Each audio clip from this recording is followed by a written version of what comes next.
¿Cómo están ustedes? Muy buen día, un gusto de saludarlos. Era invierno cuando ocurrió. Un libro ilustrado sobre el duelo, la memoria y la posibilidad de reconstruirse. Esta obra, concebida e ilustrada por Camille Jerez y con textos de Sebastián Castillo, es un libro que propone una mirada sensible sobre las pérdidas que transforman la vida y la forma en que aprendemos a vivir con ellas, pero además tiene una pequeña diferencia con lo que usted ha leído siempre, ¿no? Y que es más bien, a pesar de que lo puede leer cualquiera, es más bien dedicada para niños y adolescentes. Vamos a conversar con Sebastián Castillo. Él es guionista, editor y fundador de Pez Arbóreo Ediciones, sello especializado en la narrativa gráfica y obviamente autor de este libro. ¿Cómo estás tú, Sebastián? Muchas gracias por recibirnos. Buen día. Hola, buenos días, Miriam. Al contrario, estoy muy agradecido por la invitación, muy contento de estar acá y bueno, de poder conversar de todo lo que vaya surgiendo en este diálogo en relación al libro Era invierno cuando ocurrió. Estoy muy contento de estar acá, Miriam. Oye, lo encontré muy bonito el libro. Bueno, es facilísimo de leer y muy rápido en realidad de leer. Eh, pero claro, entiendo que, bueno, es muy ilustrado, ¿no? Como vamos a ir viendo mientras estemos conversando. Pero además es un libro que no solamente se lee, es un libro que hay que conversarlo, es un libro que después de esto, o entre medio de esto, o en cada una de las láminas o páginas, surgen preguntas, surgen una serie de similitudes que a lo mejor uno puede tener con su vida real. Pero antes que partamos con el libro, me gustaría saber un poquito más de ti. Yo dije que tú eres guionista y editor y fundador de esta editorial que se llama Pez Arbóreo. Cuéntanos un poquito de ti, ¿quién eres? ¿Qué has hecho? Gracias también por la posibilidad de expresarme un poquito en relación a todo lo que he hecho. Bueno, justamente soy guionista, editor de cómics, partí haciendo cómics, toda la vida he leído cómics. De hecho, incluso cuando niño, antes de aprender a leer, me habían pasado unos cómics de Asterix y los Pitufos y yo los rayaba cuando era chico. Así que el cómic ha estado siempre súper presente en mi vida y de alguna forma súper natural, orgánica, incluso, no, no sé si inconsciente, terminé obviamente trabajando en el ámbito de la narrativa gráfica. Como guionista, hubo un momento en que hice hartas publicaciones desde el ámbito más under, como fancinero, digamos, en mi época universitaria, con proyectos como Nautilus, Cómics al Paraíso. Trabajé en el guión de un cómic con un gran amigo mío, que es Vitro, que se llamaba Los Fatales, perdón. Habíamos sacado el 4 porque era una parodia de los Cuatro Fantásticos y se llamaba Los Fatales. Y Ujú. después cuando comencé a dedicarme a términos de edición, quedó un poquito relegado mi trabajo como guionista porque dedicarse también a la edición de obras es bastante demandante y yo particularmente también me sumerjo mucho, me comprometo harto en el trabajo de la edición de las publicaciones, entonces como que quedó un poquito relegado esa parte autoral y afortunadamente la estoy recuperando ahora, por un lado con este libro, que si bien no es cómic, es un libro ilustrado, sí me permitió desarrollarme como escritor. De hecho, también ahí ocurrió un fenómeno personal muy interesante porque sentí que me estaba introduciendo en otro ámbito que era como el que no estaba habituado, que es el de escritor, y es como distinto un poco de guionista de cómic. Y también se viene otro cómic que va a salir este año, estamos haciendo todo el trabajo para que salga este año. Así que un cómic que se llama El sonido de un corazón cuando florece. Así que afortunadamente en esta oportunidad la parte autoral como guionista de cómic está nuevamente floreciendo, pero es una labor de larga data. Oye, siempre dices te has dedicado al cómics, siempre, no solamente como ilustrador, o siempre como quien arma las historias.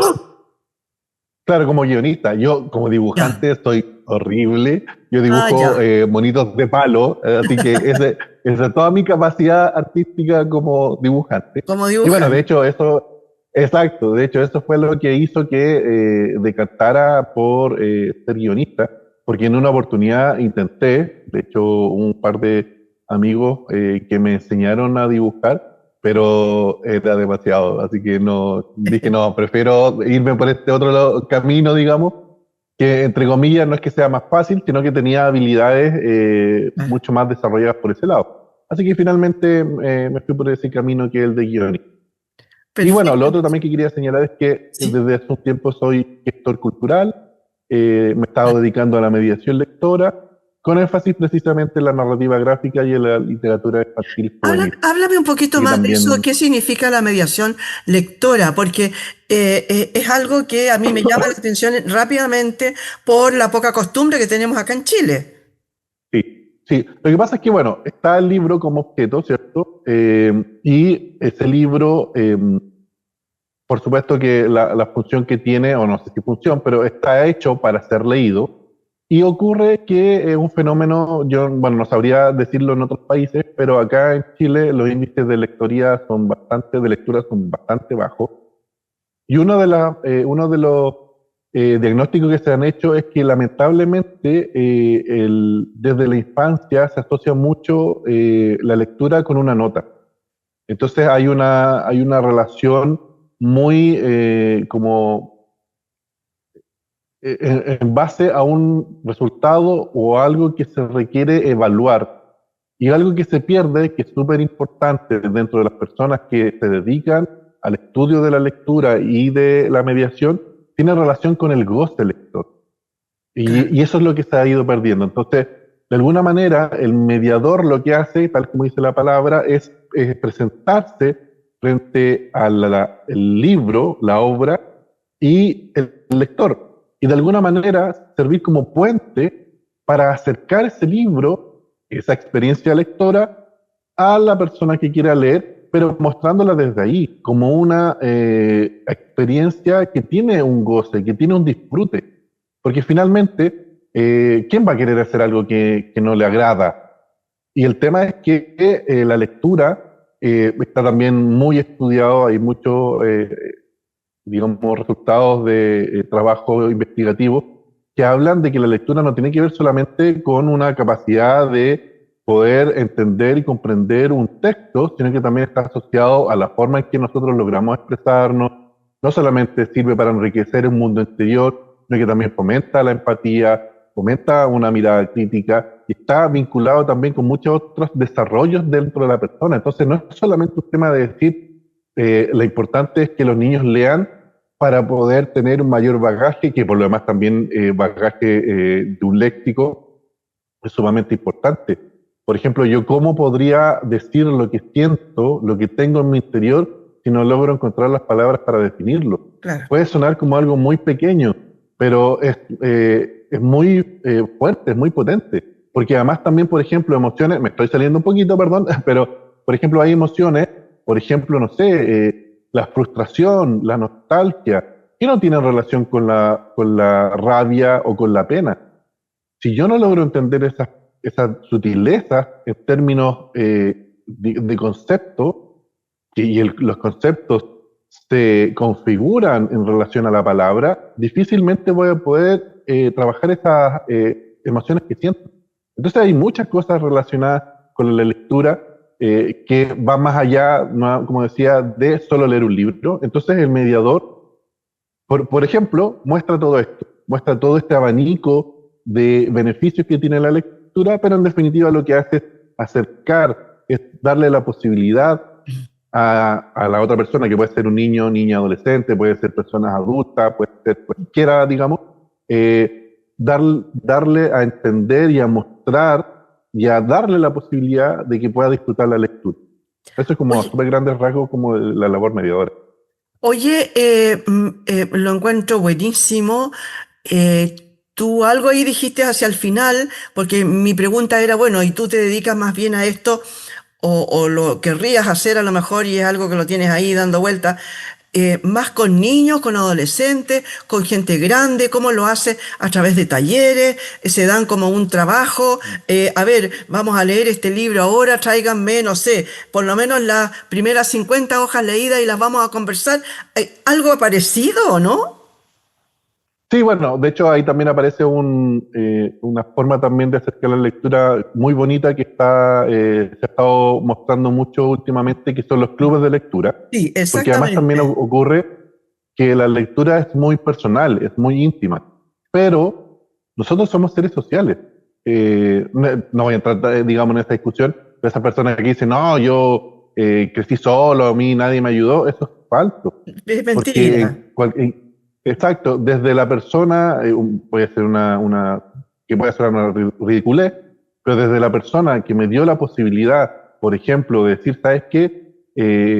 Haz esto, o aquella persona que dijo, y mira, si no podí, yo te apaño, en fin. O sea, hay micro situaciones donde finalmente, de alguna manera u otra, el otro está Claro. presente. Solo somos seres sociales. Entonces, socializar la lectura también es un fenómeno muy bonito que se propicia a través de los clubes de lectura. Y bueno, en relación a la pregunta, claro, yo me he ido decantando por niños, niñas y adolescentes Ya. porque me gusta mucho el cómic, la narrativa Claro. gráfica, si bien está mucho el estigma de que el cómic es solo monitos, el cómic también, el cómic y el manga tienen un mundo, unos mundos, unos universos muy prolíficos, muy fecundos, muy profundos, muy diversos, en las cuales hace que los chiquillos, las chiquillas conecten mucho con las historias que se crean en torno al cómic y el manga. Entonces, de forma muy orgánica, de nuevo, de forma muy natural, se dio que, claro, me he ido enfocando en niños, niñas y adolescentes, pero la mediación lectora está abierta a Claro. todo el mundo, digamos. O sea, hay una experiencia muy bonita que he sabido de clubes de lectura con tercera edad, con personas que están en situación de estar privados de libertad, Claro. en hospitales.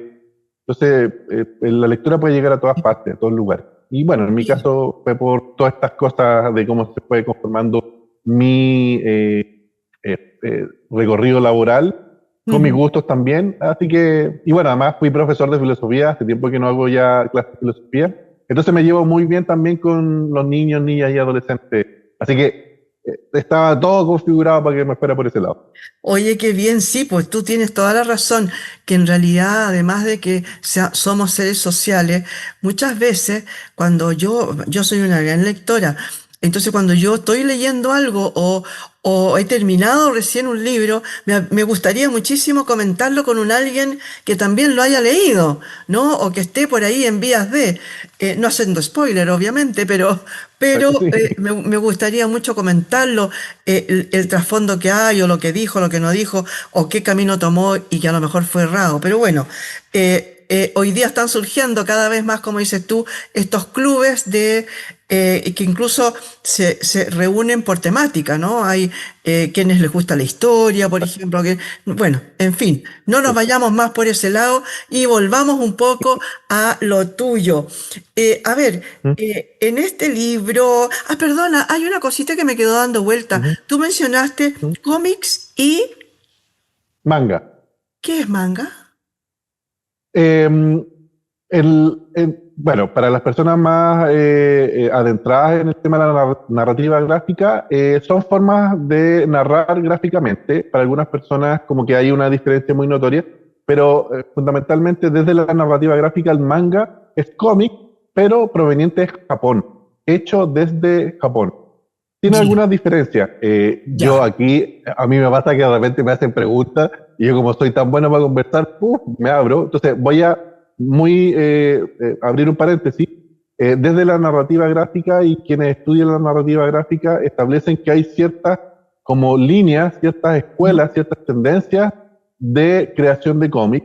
Y uno de ellos es el cómic norteamericano, el otro es el cómic europeo y proveniente de Francia, Bélgica, en donde ahí se le llama bande dessinée, está también España, por decirlo también, y aparece también Japón, y en Japón al cómic se ya, le dice manga. ya, Y tiene alguna diferencia en relación con otro porque se lee al revés, digamos, a lo que nosotros estamos acostumbrados. Pero en definitiva, y para no extenderme tanto, claro, manga es otra forma de hacer cómic proveniente de Japón y que por lo demás tiene una llegada súper grande en los chiquillos y las chiquillas actualmente. Los chiquillos, las chiquillas están leyendo mucho manga, mucho Claro que manga. sí. Oye, sí, en buenas cuentas es un cómics, pero con otros códigos, ¿no? Distinto, Sí, pero igual es cómics, de alguna manera. exacto, en esencia, exacto, sí. Vale, volvamos entonces Mm, a este libro. Partamos con, a ver, este libro en realidad propone una mirada muy sensible sobre la pérdida, ¿no? Y la transformación, cómo esas pérdidas transforman la vida y la forma en que aprendemos a vivir con ellas, o sea, un duelo de alguna manera, ¿no es cierto? Pero este duelo es que proponen ustedes acá. Cuéntame cómo partió la idea. Tú dijiste que eres guionista, pero también aquí te metiste en el texto. ¿Partió como dibujo con mm, Camil? ¿Cómo fue? ¿Cómo partieron con este libro y cómo es trabajar con otra persona que te dice, mira, yo quiero este dibujo, así que ponle la frase para este dibujo? No, es como tener dos cerebros, dos dueñas claro, de casa. Cuéntame, ¿cómo fue ese sí, trabajo? sí. Bueno, en primer lugar, es súper bonito porque es una historia que Camille creó hace por lo menos 10 años, hace mucho tiempo. Camille toda la vida se ha dedicado también a la gráfica, él es también ilustrador, obviamente también ha trabajado el texto de sus obras.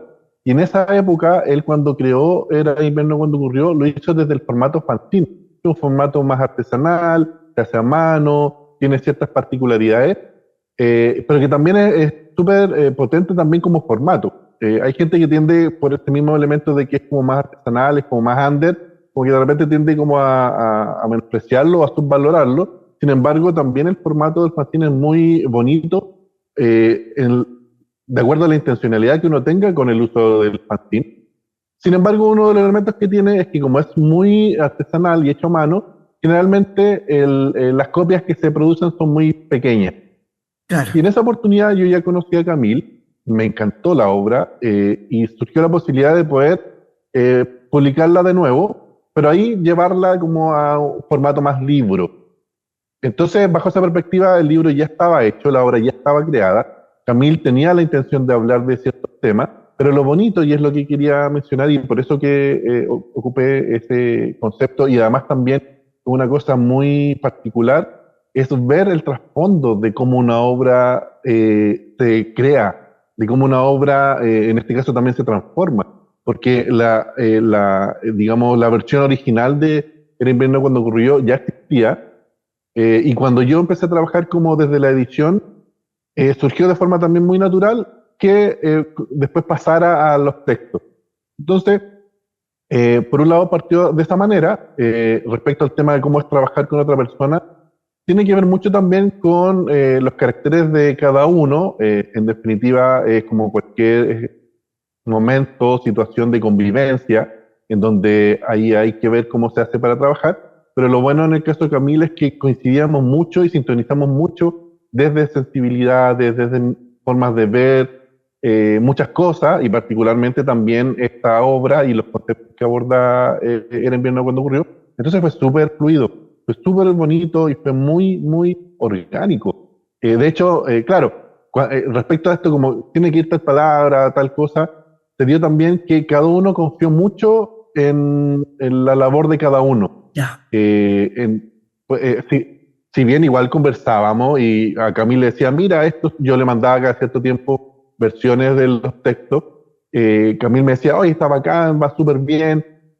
Camille de vuelta también me decía, mira, estas son las ilustraciones que hice, qué sé yo. Entonces, los trabajos o sea, las correcciones que se tuvieron que dar fueron muy mínimas, pero siempre es súper en sintonía. O sea, nunca ocurrió que yo escribiera algo y Camil me dijera, oye, no, pero esto nada que ver, o sea, no calza ni por nada, por ningún lado, o al revés, y Camil me dijera, mira, estas son las ideas que tengo de ilustración, y tampoco se dio así como, oye, no, pero esto como que no, fue algo muy bonito, o sea, desde todo, o sea, en todo momento el fiato y la sintonía que tuvimos los dos con la obra fue muy, muy muy profundo y muy fluido. Así que eso también fue súper bonito. Algo difícil de lograr en realidad, porque de repente una persona podría caer en, no sé, en la parte más sensiblera, llamémosle, o más cursi, ya sea por el lado del dibujo o por el lado del texto. Logro entender entonces que la historia estaba armada, pero no así Mm. se hicieron los dibujos y luego el texto y luego los dibujos, se fueron corrigiendo. ¿Cómo fueron trabajando esa parte? Y eso también muy bonito, que bueno que lo menciones para poder expresarme sobre eso, porque las ilustraciones originales son sumamente distintas a las que terminaron siendo este libro. Y Ya, tiene que ver también con todo el camino, con todo el desarrollo, con todo el crecimiento de Camil también como autor. De hecho, también lo he mencionado en otras oportunidades, sirvió también para darle nuevas capas y otras miradas también al concepto original de El invierno cuando ocurrió. Entonces, muy bonito porque de todas maneras, esta obra es lo que es por lo que significó este trayecto. Entonces, Camille pudo incorporar técnicas, miradas, aplicar una gráfica que es propia de su camino autoral y que eventualmente, claro, uno podría pensar y deducir que no estaban cuando se creó originalmente la obra.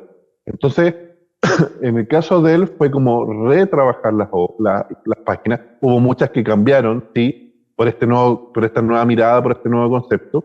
Y en mi caso, la escritura tuvo que ver con que, claro, ya había una matriz en la cual trabajar. Y también es súper interesante lo que mencionas respecto a la forma de escritura, porque justamente lo que traté por todos los medios es no caer ni en lo cursi, en esto sensiblero, digamos, ni esta cosa como grandilocuente, que no me parece mal, pero sin embargo creo que también a veces se puede caer, está el gran temor o el gran, como, no sé si vicio, pero también como tentación de terminar cayendo en algo tan grandilocuente que termina también siendo un poco caricaturesco o termina siendo algo como que cae mucho los lugares comunes, pero desde como la caricatura. Entonces, fue justamente algo que por todos lados estuve muy presente de no caer en eso.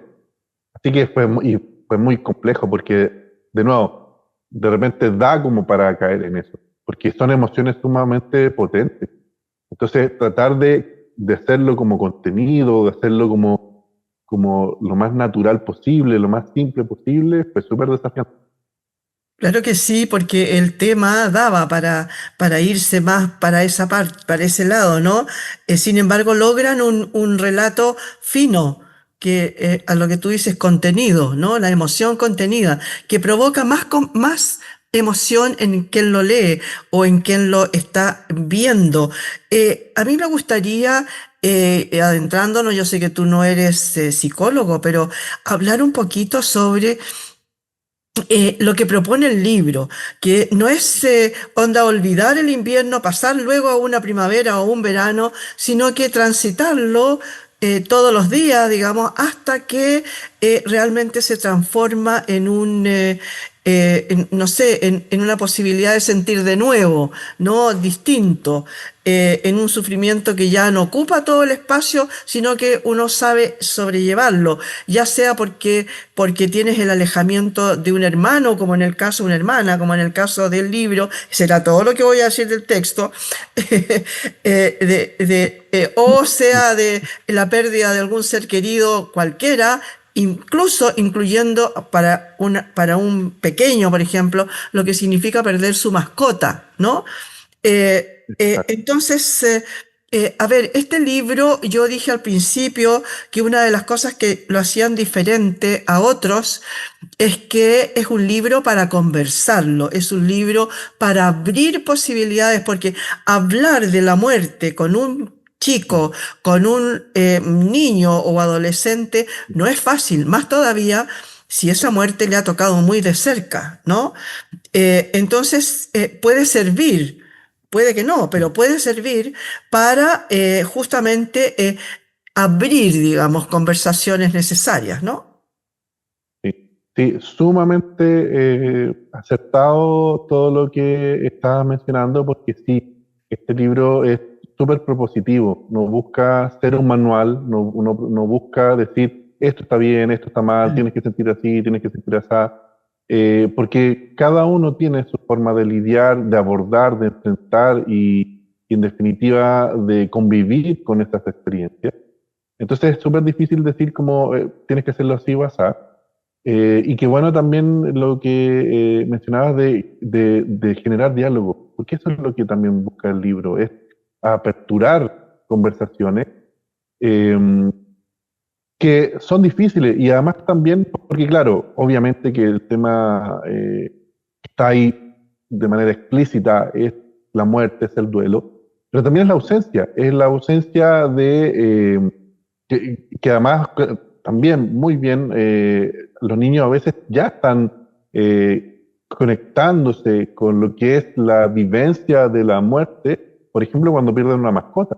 Pero Claro, también hay ausencias cuando desaparece, por ejemplo, si lo llevamos también en esta línea, hay ausencias cuando se separan los padres y cuando el claro. papá o la mamá ya no está en la cotidianidad del niño o la niña. Ese también es una ausencia, también es un dolor, también es una pérdida. Una pérdida en el sentido de cómo estaba configurado previamente una familia, por ejemplo. Entonces, este libro invita a eso, invita a dialogar desde todas estas miradas, desde todas estas experiencias, eh, entendiendo también que son parte de la existencia humana. O sea, de hecho, uno a veces lo escucha, o sea, uno dice, hay muchas cosas que uno no puede dar por sentado, pero lo que uno sí puede dar por sentado, para bien o para mal, digamos, es que uno nace y se muere. O sea, eso es. Pero en definitiva, más allá de esa aseveración, como decía, el duelo, la pérdida es parte de nosotros también. Y lo que busca también esta obra es eh, que también puede sonar difícil de como comprender, es la de alguna manera naturalizar el proceso, que no tiene que ver con embellecer, no tiene que ver, no tiene que decir, oye, qué linda es la muerte, oye, qué lindo es perder a alguien, qué lindo es cuando alguien deja de estar, bueno, y eso es lo otro, que no es solamente una persona, el duelo, la ausencia, también tiene que ver con espacio. Claro. Ha sido súper bonito, por ejemplo, hay personas que me han dicho, cuando yo dejé de vivir por la razón que sea en la que fue mi casa de infancia, cuando tuve que irme a otro lugar, o si lo llevamos a la experiencia de muchas personas actualmente, cuando tengo que dejar mi país, cuando tengo que dejar mi ciudad, eso también son duelos, también son ausencias, también son pérdidas. Entonces, no se trata de decir, oye, qué lindo todo esto que tú estás viviendo, pero sí sí el libro tiene relación con decir, ¿sabes qué? Estas cosas pasan, esas cosas ocurren, y qué hacemos nosotros para abordar eso. Y qué respuestas podemos encontrar. Eso es un poco también lo que busca este libro. Entonces, agradezco mucho ese énfasis que dijiste tú del diálogo, de abrir la conversación. Es lo que busca el libro. Muchas gracias, Sebastián, por haber estado hoy día con nosotros. Súper, no. Muchas gracias, Miriam. Muy contento de haber sido invitado acá. A nombre de Camil también. Camil, no puedo estar en la entrevista, pero sí como vocero, sé que él también está muy contento por todas estas instancias de poder conversar, porque justamente es la intención de los dos, de poder dialogar en relación al libro, lo que propone el libro, así que muy contento, y lo digo también a nombre de Camil, muy contentos de poder estar participando en esta instancia, Miriam, así que muy agradecido. No, muchas gracias le damos a Sebastián Castillo, guionista, editor y fundador de Pez Arborio Ediciones, que está especializada en la narrativa gráfica. y obviamente uno de los autores de este libro que está recomendada para lectores de todas las edades, pero especialmente para niños, niñas y adolescentes, desde los 12 años. Propone una lectura íntima sobre el proceso del duelo, acompañando a un protagonista que enfrenta la muerte de su hermana y descubre que el vínculo con quienes ya no están no desaparece, sino que se transforma. Muchas gracias a ustedes, señores y señores, por haber estado hoy día en este punto de encuentro.